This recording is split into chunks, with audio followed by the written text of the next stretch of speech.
So, I was running across the street, yeah? Bolting, absolutely destroying my feet. I wanted to see the garden, to see the irises, the bluebells, and especially the forget-me-nots. Little did I know the garden was closed on Sundays. So, there I was, hopping the fence, and boom!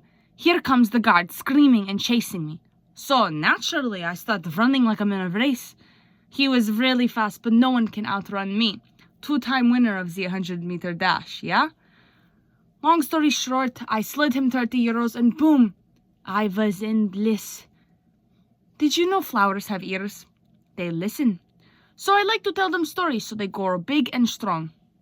They always ask me, tell us Hansel and Gretel. But today, I had a different story.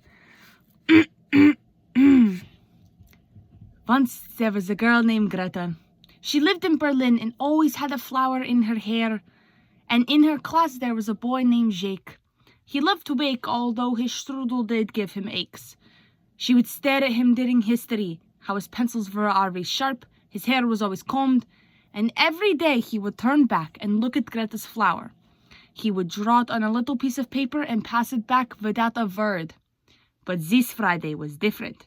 He waited outside of school for her and gave her a rose.